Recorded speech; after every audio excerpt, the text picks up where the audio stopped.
Good morning, Indiana. Welcome back to Circle City News. You are here with Nevaeh, Allie, and Madison. We're so nice to be here. Today is Saturday, January 29th. It's 11 a.m. and it's a little chilly out there today. How you guys feeling, our local Indiana natives? How are we doing out there? Not digging the snow, not digging it at all, because Indiana drivers see a little of that precipitation and just lose their shit. So, I'm here for it. I'm all about snow. It's beautiful. But stay off the roads if you want to avoid irritation, conflict, or an inconvenience of any kind. Just Yeah, no, I've heard it's pretty bad right now. I'm actually in Virginia right now with my family, and it's even snowing here. So it's the South and it's snowing. I don't know what's going on, but stay safe. you Absolutely. can only imagine that the South is losing their cool right now. It's like, whoa, snow. Oh yeah. Yes. Yeah. Stock up on toilet paper. Right. End of the No, world. everyone is freaking out. Everyone is freaking out because I think in Virginia they haven't seen snow in so long, and there were like 8 inches like 2 weeks ago for the first time in like 10 years. So Whoa. crazy, crazy. That's so funny. People in the South love to react to natural disasters. They're booking it to that Walmart as soon as the snow touches down. They're like, "Ooh, paper towels, let's get Lock for it in. Oh my God, that's so fun. Well, I'm in Florida right now, and it's a whopping actually it was cold today. It was like a cold front that came in, and it's like 45 today. Oh no. Not too bad, not too bad. Definitely not snowing, but a little chillier than they expected. So, look out. In regard to local Indiana news, there is a one last Indy standing commercial space that is being transformed into a neighborhood community center. Fire Station Number 9, established in 1897, was threatened to be demolished. Apparently, there's been a pattern of destroying historical buildings in Indiana. So Sharon Clark of the Aspire House has a vision to keep it standing and reestablish historical buildings that have already been removed due to development and gentrification. So the Aspire House is working to keep historical houses and historical buildings up, transform the Spire Station into a community center, which will offer commercial kitchens, community meeting spaces, and low-income apartments via the Aspire House donation center. So that's a pretty cool little local tidbit that's going on in y'all's area. And if that calls out to anybody that is listening today, the Aspire House will be taking donations until this Tuesday.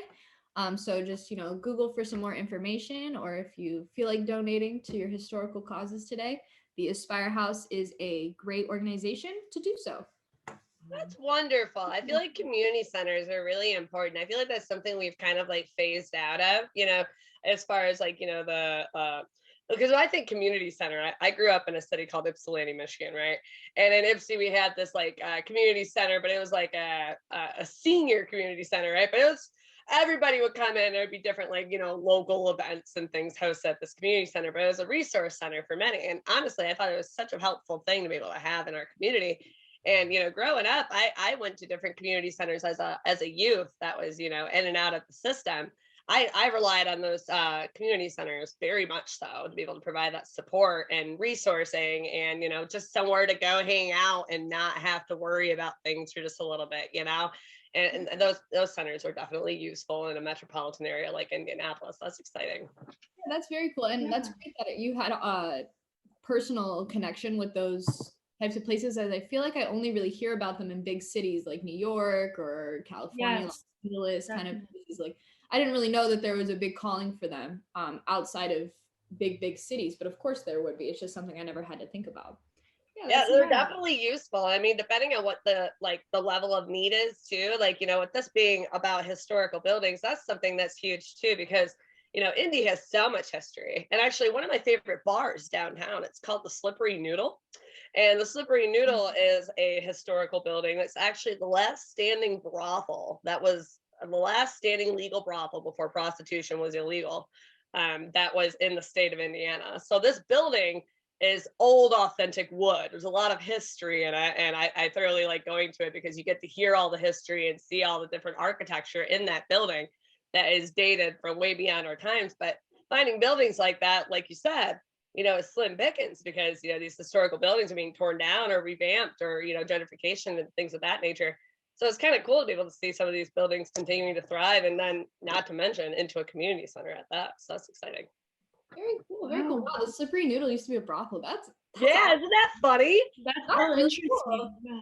I went in there one time, and they there's this little thing on the bar, like the wooden bar stand, and the guy's like, "You all know where that's from?" And it was just like a little dent, like nothing serious, right? You want to know where that's from? And I'm like, "What?" And he's like, "Well, there's a guy that came in here, and there's a story about these two individuals." He tells me this whole story about this guy stabbing a knife into the bar stand. And I'm like, "Oh, wow." He's like, "Yeah, we tell everyone that story who sits at that seat." And I'm like, "Oh, that's just a little bit of history. That's kind of cool, but hey, I'll take it." A shot and a story. It sounds good to me. Right. Oh, very cool. I know that building went up and was like, "We're gonna have a good time in this building, no matter the history, no matter the phase of life. We're gonna have a good time here." Like that. You. That's awesome. Wow. Allie, did you have any other local Indiana news for us today? Yeah.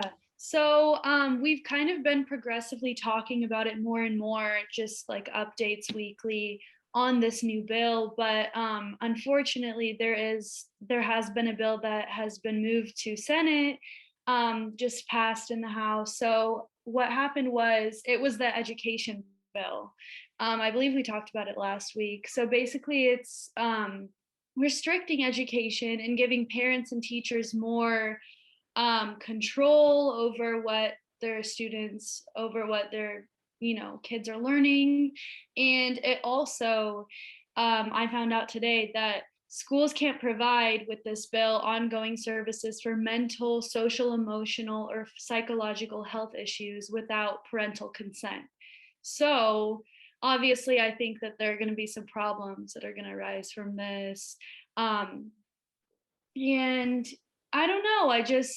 I don't fully agree with it. I know that a lot of people at my school are very upset about this, but yeah, I just think that it gives kids less of a say.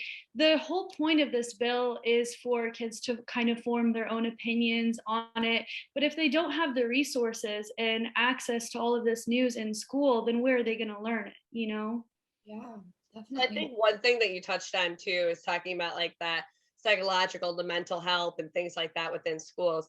Something that involves is there's staff on sites on different schools throughout the country too. There's staff on site that work with children either as school-based, home-based casework. And then there's people that develop different programs that are called individual education plans or 504 plans. So IEPs or 504s. These are specific education plans that are developed for children by a multidisciplinary team, both on-site and off-site, usually including the parents, for determining what is going to be the best way to approach education for this child based on their individual need. IEPs are often correlated to like a cognitive delay, an education, deficit on behalf of the student, and they need that additional support or things of that nature. But that does include having to, address these behavioral, because a 504 plan is for behavioral issues that are impacting a kid's success at school. When an IEP is related to, different education impairments or things of that nature, or mental, physical impairments that are impacting their success at school. So when these plans are developed, they're reviewed by this team, every either quarter or every 6 months throughout the school year, and kind of reevaluated to assess what that need is. But it involves, that consent of the parent and that consent of, allowing these individuals to kind of, immerse themselves into the child's life to determine what the level of need is and things of that regard. So if, as of right now, that parent involvement is needed. But with this bill, it sounds like, that parent involvement wouldn't necessarily be as much needed, but it's kind of one of those things that you really have to consider what is in the best interest. Because you have parents that are like, "Oh, I don't believe in mental health, right? My kid's just fine." That level of ignorance that we all have to unwillingly accept exists, right? But then we have the other parents that are like, I want to be involved. I want the best thing for my kid. I'm willing to consider what these professionals have to say. So it's like, it could go one or two directions. Like, if we have that absence of parent involvement, we could be missing a lot of kids in their success and giving them the tools for success to be successful in school. But then if we, do have that parent involvement, we could see success as well, because you have that input and that consent for these other people to work with their kid. Because it's like going to the doctor. You're having a psychologist, you're having somebody that is, with at least a clinical degree to develop the IEP plan in and of itself. It takes a certain level of medical consent. So that's kind of a tough one. That is tough. That is tough. I think a major point is just making sure that the kid knows that the kid has power. So like knowing that a kid has the option to seek mental health, psychiatric help without needing medication, I think is extremely empowering and useful tool of knowledge, because I knew that in my personal experience, I was deterred from a lot of these therapies and counselings and things like that because I didn't want to go on pills. I was like assured with myself that I was not going to take that route. So with parents, you're right. It's almost like which evil do you want to heal? Like the kid, or do you want to heal like the parents' generational gap of distrusting science and mental health? It's almost like you don't know which to focus on. And I think you focus on the kid and making sure the kid feels empowered, has the help it needs. That's tricky with the kid, like the parents having to provide consent, because if they don't, then that kid's screwed, right? Essentially. And if you think about it, absolutely. Yeah, because, and this is kind of a strong suit of mine. I've worked with, as a member of these multidisciplinary teams of developing IEPs and 504s throughout like my career. So it's like, yeah, it's tough because, in the state of Indiana, for example, something that I've noticed since moving here, that there's certain things that are different than in other states when it comes to consent with children and children having access to certain resources, et cetera. So in the state of Indiana, for example, you can't go as somebody, let's say you're in Child Protective Services, or you're, you have some sort of CPS, abuse and neglect complaint.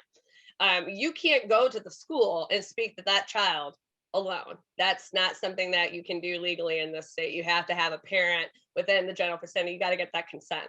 So it kind of limits your ability to really have these, needed conversations, whether it be around mental health, abuse, neglect, et cetera, that may perhaps have led to the complaint.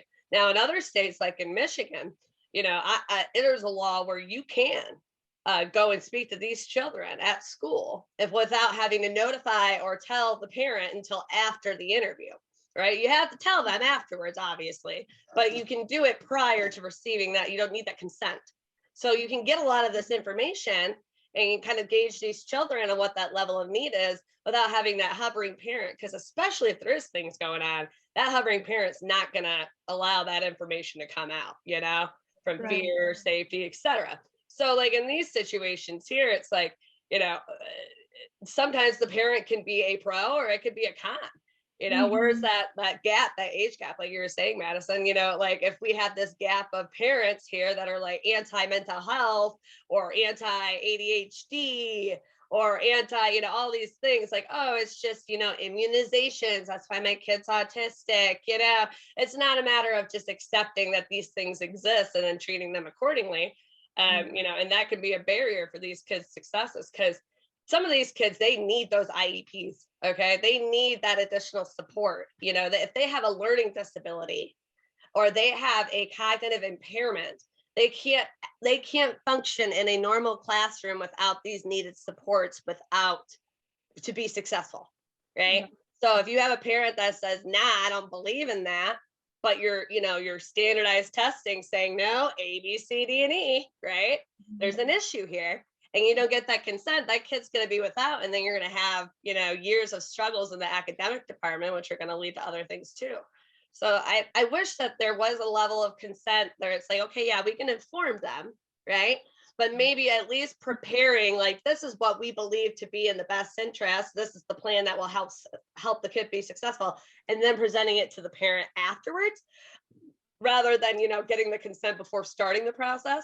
because I feel like if you can at least go through it and kind of have this plan and be like, this is what we have here, they would maybe be a little bit more lenient towards accepting it rather than being like, hey, we think your kid has a cognitive impairment. We want to develop this plan.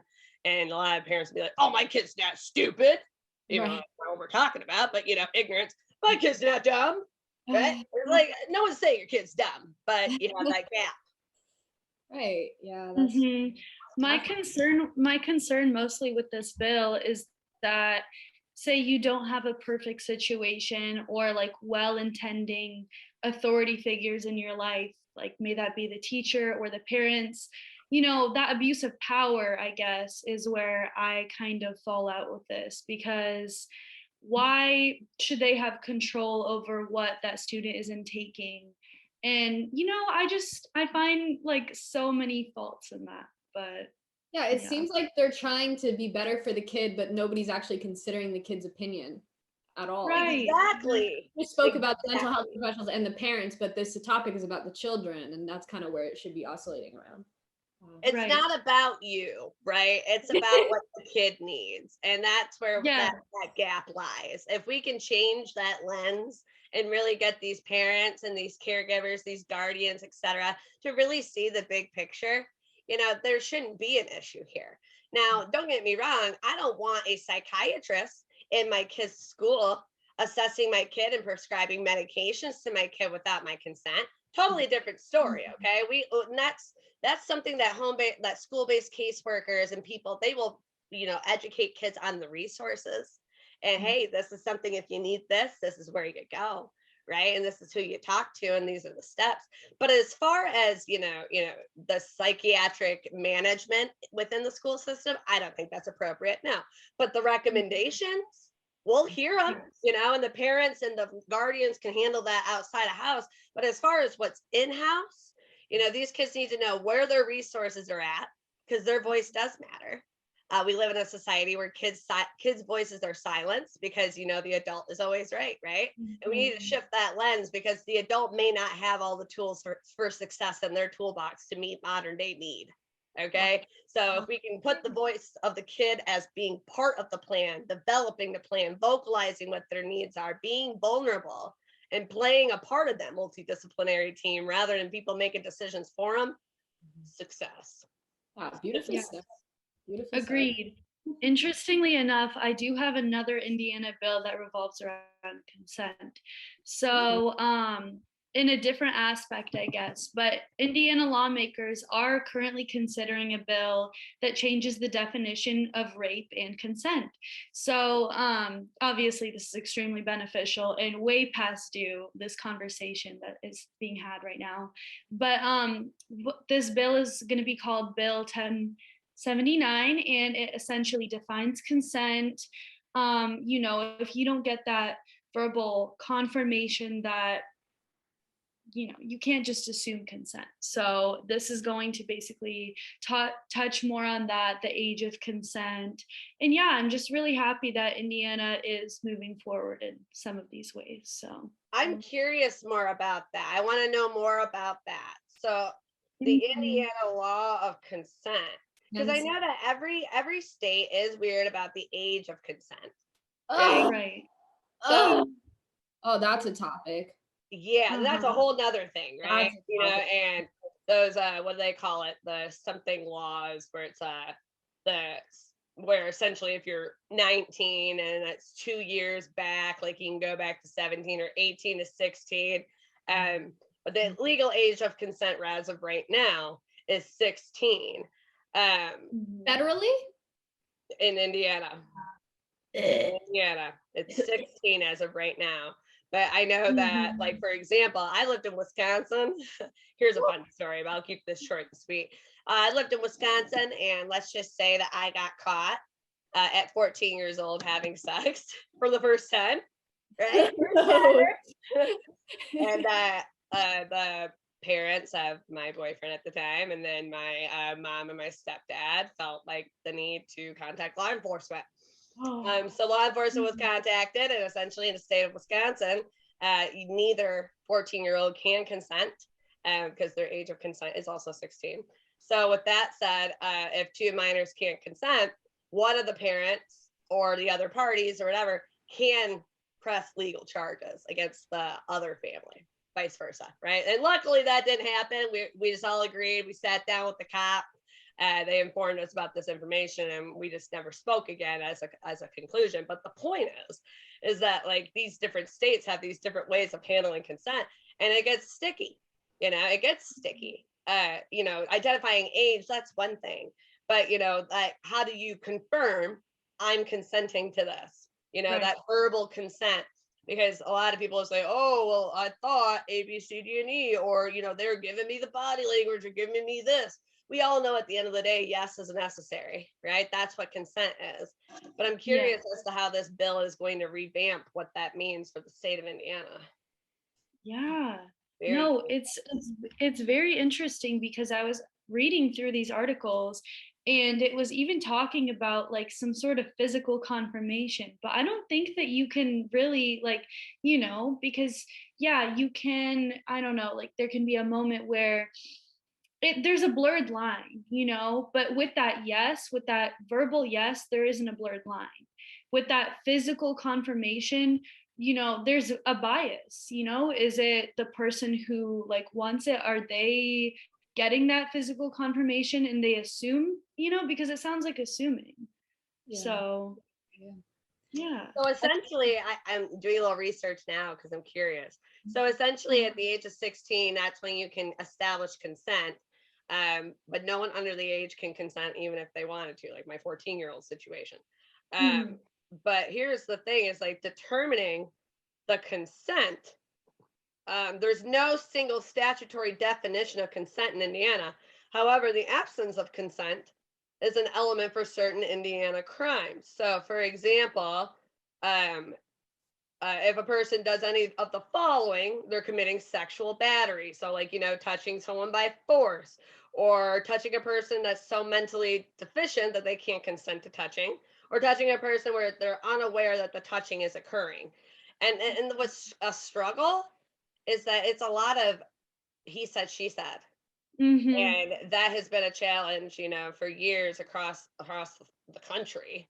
I mean, across the world, for Christ's sake. But like, a matter of having like the actual facts in the court of law. Because, I will say from personal experience, I dealt with a rape situation when I was on campus and 18 in Michigan. And essentially it was like, okay, you go get the rape kit done, get all this stuff done. But even if the rape kit is done, you have this physical evidence that sexual activity occurred, you're going to have this family and their lawyer against your family and your lawyer, right? And they're going to pick apart the backgrounds of you and who you are and your credibility and A, B, C, D, and E. And if you know this person for a lick, if you've never met them, if you've ever hung out with them, if you're Facebook friends with them, they're going to try to correlate any of that towards being consensual. And in my situation, I was sleeping with this guy and I knew this guy from Ann Arbor. So like, I knew who this person was. So it's like, okay, am I really going to win in this court case? Probably not. Hence why it never went to court. No. So it's like, when the word goes against the word. And in this situation, you got a man coming from many, and you got a girl that's been on her own for 4 years with a court-appointed attorney. What is the likelihood that that's going to work out in your favor? Slim to none. And that's the unfortunate case of it. So these different laws and these things that we're talking about here are very important because, there's so many women that have not reported, and men of that nature, that haven't reported these crimes or haven't reported these situations because, in the public court of law, it's very much he said, she said. Yeah. And if you have any sort of background that's not favorable to you or something that you did, or maybe, maybe you have a history of going out to parties, or maybe you like to, because you're 18 and you live on a college campus, right? Or whatever the case may be. It's just, they're going to pick that apart, and it's kind of. How dare they? How dare they use these narratives? It's so trash. It's so tragic. And it is great that they're finally having to put the complex issue of this into words in a bill. And now they realize how hard it is to kind of come up with these conclusions and like have to face these issues. But it's well worth it for people like that can sit their ass in jail. I'm sorry. And I think too, like something to consider is on a positive side too, if these conversations being, you know, a hot topic right now, especially in Indiana, it's kind of like in a weird opposite way, empowering women. Because I know that over the years, especially since that circumstance, I am very vocal about what I want and what I don't want, what I like and what I don't like. Okay. So with that said, I'm very, I've been kind of described as being a little bit strong-headed, wearing the pants in some sort of ways when it comes to my sexual, you know, life and my lifestyles of that regard, because I don't want to do anything that I don't want to do, right? And I've learned after doing something I didn't want to do without my consent, without anything, that I need to use that voice within me, that strong feminine energy that I possess, and say, absolutely not, no, right? Or maybe not putting myself like, you know, not putting myself with these situations and these people where, you know, no isn't respected. If I say, oh, you want to hang out, and I say, no, not today, and you give me any sort of feedback, I'm already going to take that as a precursor that this is probably not going to work out when I tell you I don't want to have sex, right? Or if, like, you know, if I have these sort of me laying my boundaries and being strong about what I want and what I don't want to do, and there's any fight back, I'm probably not going to go on that second date with you, because I know that when the situation comes up and I say I don't like this or I like this and this is what I want, that's going to be an issue. And we just have to normalize and maybe empower these women and these people that are, you know, are in these situations here, men and women, because men get raped too. You know, use that voice. You know, we're looking at this, we're saying consent's a big deal here in Indiana. We're revamping these laws. We're taking that into consideration. Use that to your advantage. Yeah, absolutely. Right. Absolutely. Wow, well said. And I hope that we can empower women in the sense, and also rewrite the narrative for men so they understand that shit's not the same as it's going to be or that you're used to, and that what it was not right. And moving forward, we need to be making correct steps to move forward. So I hope, because you had mentioned that, oh, in the court of law, like they're going to nitpick the woman's life.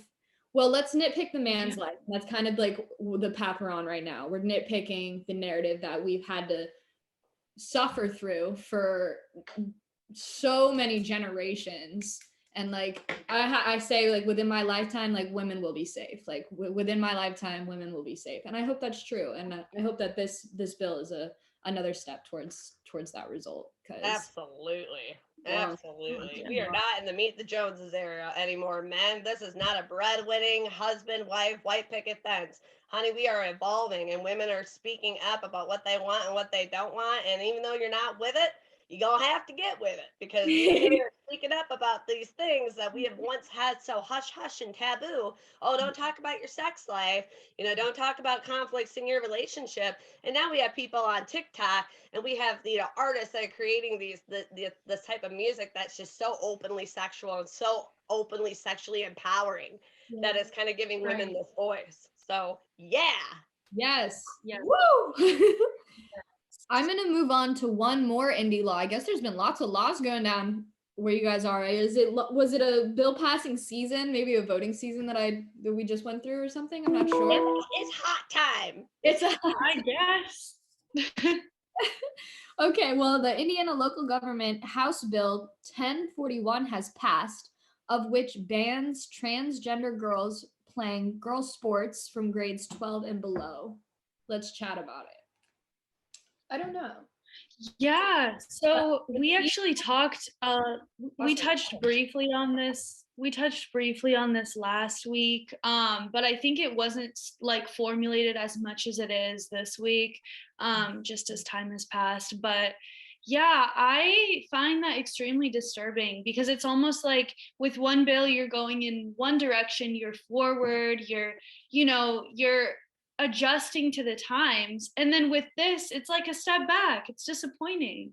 It's so silly that, especially in Indiana, I feel like there's a high crime rate. They still don't have medical marijuana, but this is the bill that they fast tracked to not only be taken into consideration, but to be passed. It's like Tell me you love tell me you hate transgender people by not telling me you hate transgender people. Like, that's what this bill says to me. Mm-hmm. I'm like, I want to give like a different kind of lens and a little bit of perspective as somebody that's in, child and family development and child welfare. See, I kind of can, it's not that I'm leaning one way or the other, but devil's advocate. So you have, this bill that's saying, according to Representative Michelle Davis, for example, when she spoke on the bill, she said that the bill is protecting girl athletes from what she sees as a threat. I'm sorry. Privileged, never been stigmatized, have every opportunity in the world, female athletes. I mean, in comparison to men, I'm not going to compare, but in comparison to transgender people, and they are stigmatized in their families, in their social circles, and now they can't even participate. What do you expect these people to do comfortably is where I'm at. I'm like, here's the question.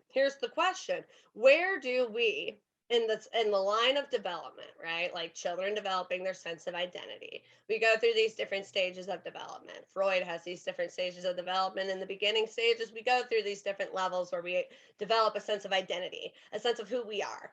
And oftentimes that's kind of hitting, in that early adolescence period. Kids kind of understand, you got the early, I can eat, this feels good, I enjoy this, etc., and figuring out what they enjoy and what feels good. But who they are kind of comes throughout this process. And I feel like, the bill is kind of highlighting on do kids truly believe, right, that they are transgender at this age? Are they confidently transgender at this age because of where they're at in their development? Do they confidently know that this is what they want to be for the rest of their life?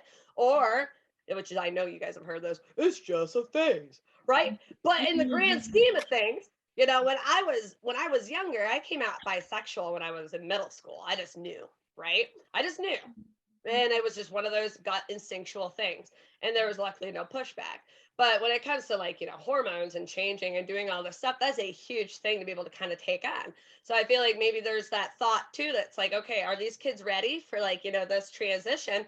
And they're playing that, unfortunately, into something like this. I don't feel like that with sports and extracurriculars and things like that, that gender, especially if they're going through this identity, not crisis, but trying to figure out who they are, that if somebody comes out and says, this is what I'm feeling, I'm a female, but I'm a male, vice versa, that we should support that and not think about, the disadvantage, because the disadvantage is that these kids aren't able to develop a sense of identity without facing criticism. That's the true disadvantage here, not the points in the game.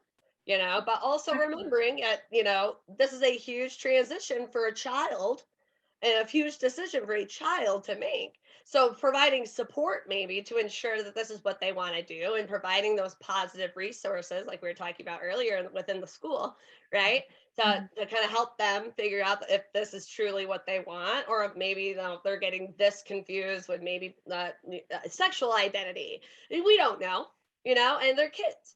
And there's a level of ignorance that comes with that. So providing support, but at the end of the day, the true loss is these kids aren't able to fully engage in normal kid activities because they're having these different things that are processing through themselves, and that's not fair. Exactly. It alienates them even more to have to find outlets that are even less understood by mass media. It drives them further basically down a rabbit hole when they walk out and they don't feel accepted.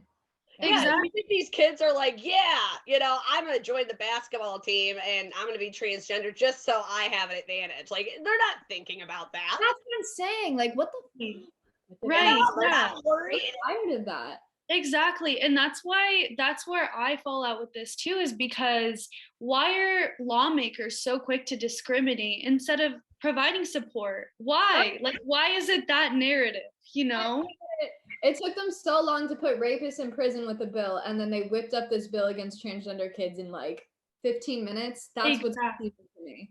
Exactly. Or don't get me wrong. Make transgender sports. We have Special Olympics. Make transgender sports. With them telling transgender kids they can't participate in sports is me seeing that as they have half a vote. They're half a person. They're kind of a person, but they're half a person because they can't participate because they're not normal by regulation standards that now they don't matter. I think that's fucked up. Right. And I sports early so kids can get involved and we can build a community. This is a fresh new era. Like, let's do fresh new things. Period. Yeah. Yeah. Yes, exactly. And there was something that you said, Madison, about them not being allowed to exist comfortably. If like they're already not allowed to exist comfortably, and why are you making it even like causing more discomfort, you know? Why do empowered people love to disempower already disempowered people? That's what I'm Mhm. about. It's Yeah. not. And Let's take into make consideration that Indiana, as we talked about before, is past its time. Like, we are not in the medical marijuana realm yet. Like, where are we at? You know, it's like catch up, catch right. up. These things are happening. You know, these are going to be more normal things. You know, like when gay marriage was a legalized thing, that was a huge ripple for society, but a huge gain in the grand scheme of things, right? Things are changing, and people just need to get with the times and understand that there are things going on with, you know, identity and sexuality and things that we never really talked about as a society. It's not that it didn't exist. It's just now being spoken about more. And I Right. feel like Indiana's like legislator is trying to make it act like as if this doesn't exist with laws like this. It's like, no, honey, you can't just, you know, continue to put the block on something that is an ever evolving thing within our country, nevertheless our state. Yeah. You know, open your ears up to maybe a new way of thinking. You know, it's not 1800s anymore, sweetheart. Right. I know the thing to fear shouldn't be progression, it should be regression. And the fact that they almost have the lens on like progressing is a thing to fear. Yeah, that's a stigma that's got a narrative that needs to be cut out of the. Yeah. Gotta go. It's gotta go. um, okay, moving on to national. Did you have any national news, Allie? I've got one last international tidbit, but if you have So I actually, interestingly enough, I do have a story from Virginia. So this is also just more like in the political system. But so Andy Parker, he is this man from Virginia. He's a longtime advocate for gun control. And I've been seeing a lot of gun control in the news recently too. So this just happens to focus more on that. But he plans to seek the Democratic nomination in Virginia's 5th congressional district. Um, so he is running currently, and so his fight is against gun control. However, his campaign isn't solely focused on that. It is the prevention of abuse on social media, and just revolving around social media and protection surrounding that. So what happened to him was his daughter was actually shot on live TV, and imagine just like everything that can come from that. But having footage, having this footage, you know. And so he fought so long and hard to get this footage erased, to get it taken down. And so yeah, so his campaign is more so focused on the abuse of social media, and how, like, why did he have to struggle for that, you know? I hear you. It's So almost like, you know, school shooters, that era of school shooting that we had gone through in this 2000s here. It almost seems like when you see a kid like that and you have an outcasted kid, they find the community. They're like, oh, I can be a part of it too. Almost like, they're on the wrong side of history here, but that's kind of like it's a similar kind of effect. yeah. Like, what are you gonna shut down SoundCloud rappers? Probably not, but we can Yeah. we can kind of, you know, make it less cool in a sense to be like flashing this kind of high grade artillery Right. for clout. I think like for clout, exactly. Like, just to add on to that, because that's the thing, is that a lot of it's for luck. Okay, it's like, oh, look at me, I'm so badass. I got this cool AR-15. I'm so cool. Look at me flashing my gun on Facebook and on Facebook Live. I'm sorry, honey, but I have a concealed pistols license, and I've had that for years. And rarely anybody knows what my gun looks like, because it doesn't need to leave a holster. It's not about clout. When you have a weapon, you get that weapon for the sake of safety and protecting yourself and those around you, and you take on that commitment. If you get a weapon because of clout, or because of gang banging, or because other people have them and you want to be cool, when that's your foundation as to why you went forward with owning and purchasing a weapon, you have the whole reason wrong.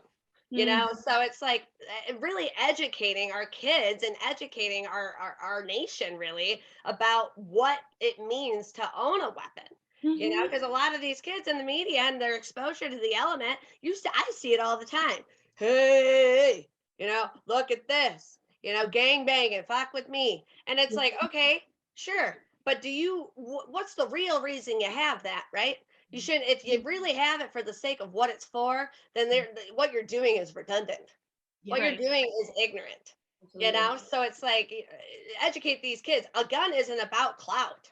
A gun isn't about, you know, and your it's very that in America, you know, me and my beer and my shotgun, like we would be shocked and appalled if we went back to the history that motivates modern day gun use.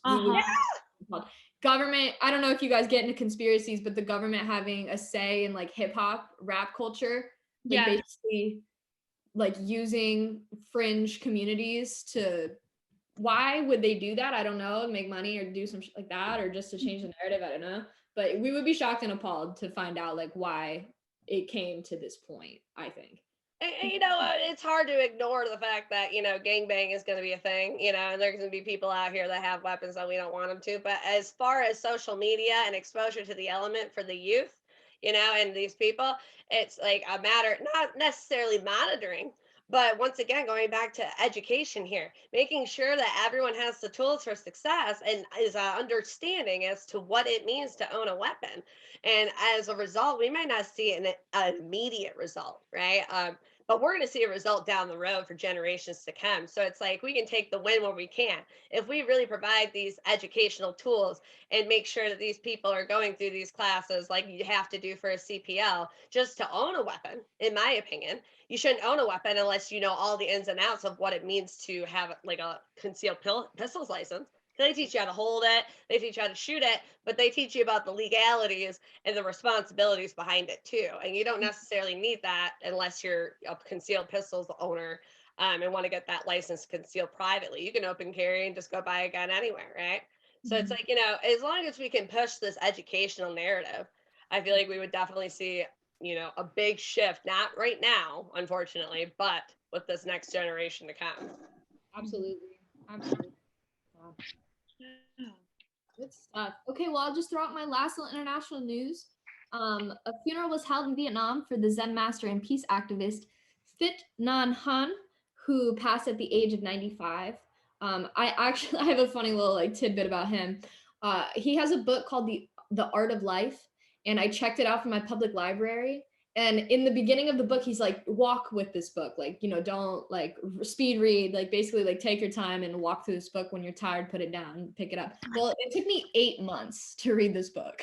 I'm not a fast reader, but it took me a very long time. So I owed the public library like $80 or something like that. I gave the book back, this and that. But this was his book. So I kind of had like a little, a close heart connection to the situation. And I didn't know that he passed. So they had his funeral last week. So rest in peace to Thich Nhat Hanh. Rest in peace. Yeah, and if you ever get the opportunity to look him up, he has a crazy amount of historical influence and also a lot of interviews that he talks about, you know, peace. So, you know, awesome. Rest in peace in the most literal of the sense. Yes, exactly. Rest in peace. That's fabulous. Okay, well, we want to thank everybody for coming out today. We had a really stimulating conversation today. It was really great. Thank you, Ali and Nevaeh, for coming out. Yes, thank you for having us. We're always here for you. Saturday, yes. Thank you guys, everybody. See you next week.